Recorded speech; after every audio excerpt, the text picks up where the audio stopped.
കേരള സർക്കാർ, Kerala state IT മിഷനും തദ്ദേശ സ്വയംഭരണ വകുപ്പും ചേർന്ന് അവതരിപ്പിക്കും സേഫ് ടെക് സൈബർ സുരക്ഷാ ബോധവൽക്കരണ ക്യാമ്പയിൻ. നമുക്കൊരുമിച്ച് ഒരു സുരക്ഷിത ഡിജിറ്റൽ കേരളം നിർമ്മിക്കാം.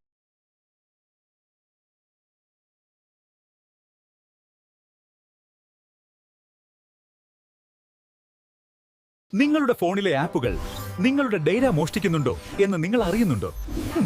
ഒരു ചെറിയ പെർമിഷൻ വലിയ അപകടമായി മാറാം. പോലീസ് അല്ലെങ്കിൽ ബാങ്ക് ഓഫീസർ എന്ന് പറഞ്ഞു വിളിച്ച് നിങ്ങൾ കുറ്റകൃത്യത്തിൽ ഉൾപ്പെട്ടിരിക്കുന്നു എന്ന് പേടിപ്പിച്ചാൽ അത് സ്കാം ആകാം. ഉടൻ വിശ്വസിക്കരുത്. ഈ ടോർച്ച് ആപ്പിന് ക്യാമറ അനുമതി ആവശ്യമില്ല. നിഷേധിക്കുക. ശരിയാണ്, ക്യാമറ ഉപയോഗിക്കാൻ ടോർച്ച് ആപ്പിന് അനുവദിക്കേണ്ട ആവശ്യമില്ല. ഫ്രീ ആപ്പുകൾ, കോൺടാക്ട്സ്, ലൊക്കേഷൻ, SMS ആക്സസ് ചോദിച്ചാൽ നിങ്ങളുടെ പേഴ്സണൽ ഡേറ്റ കളക്ട് ചെയ്യാനായിരിക്കാം. മൊബൈൽ ആൻഡ് ആപ്പ് സെക്യൂരിറ്റി നമ്മുടെ ഫോണിൽ നമ്മുടെ ജീവിതത്തിൻ്റെ ഒരു ഇമ്പോർട്ടൻറ്റ് ഭാഗമാണ്. എല്ലാ ആപ്സും എല്ലാ പെർമിഷനും ആവശ്യമില്ല എന്ന് ഓർക്കുക. ടോർച്ച് ആപ്പിന് കോൺടാക്ട്സ് എന്തിനാണ് നമ്മൾ കൊടുക്കേണ്ടത്? മൊബൈൽ ആപ്സ് ഇഗ്നോർ ചെയ്യരുത്. അപ്ഡേറ്റ് സെക്യൂരിറ്റി പ്രശ്നങ്ങൾ ഫിക്സ് ചെയ്യുന്നതാകുന്നു. പബ്ലിക് വൈഫൈ യൂസ് ചെയ്യുമ്പോൾ ബാങ്കിങ് ആപ്സ് അവോയ്ഡ് ചെയ്യണം. ഫ്രീ വൈഫൈ എല്ലാം സെക്യൂർ ആവില്ല എന്ന് ഓർക്കുക. ഏഴാമതായി മൊബൈൽ ആപ്പ്. നമ്മൾ പ്ലേ സ്റ്റോറിൽ നിന്നും എന്തെങ്കിലും ആപ്പ് എടുക്കുമ്പോൾ അത് ചോദിക്കുന്ന പെർമിഷൻസ് ശ്രദ്ധിക്കാറുണ്ടോ? ഒരു ഉദാഹരണം പറയാം. വെളിച്ചം തരാൻ മാത്രമുള്ള ഒരു ടോർച്ച് ആപ്പിന് നിങ്ങളുടെ കോൺടാക്റ്റ് ലിസ്റ്റ് അറിയേണ്ട കാര്യമുണ്ടോ? ഇല്ല. ഫോട്ടോ എഡിറ്റ് ചെയ്യുന്ന ആപ്പിന് നിങ്ങളുടെ ലൊക്കേഷൻ അറിയേണ്ട കാര്യമുണ്ടോ? ഇല്ല. ഇതൊക്കെ ശ്രദ്ധിക്കണം.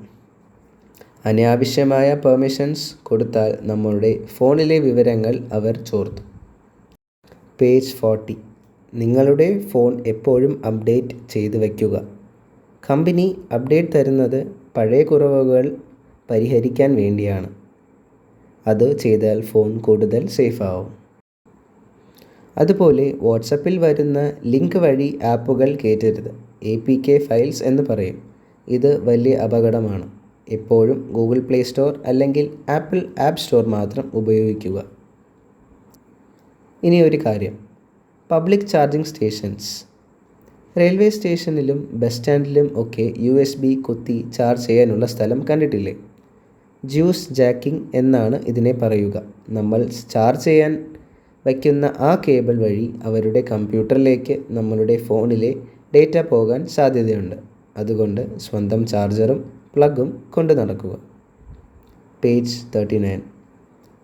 പിന്നെ റെയിൽവേ സ്റ്റേഷനിലും മറ്റും കിട്ടുന്ന ഫ്രീ വൈഫൈ അത് ഉപയോഗിച്ച് സിനിമ കണ്ടോളൂ, പാട്ട് കേട്ടോളൂ, കുഴപ്പമില്ല. പക്ഷേ അത് ഉപയോഗിച്ച് ഗൂഗിൾ പേ ചെയ്യരുത്. ബാങ്ക് അക്കൗണ്ടും നോക്കരുത്. കള്ളന്മാർക്ക് നിങ്ങളുടെ പാസ്വേഡ് മോഷ്ടിക്കാൻ എളുപ്പമാണ്.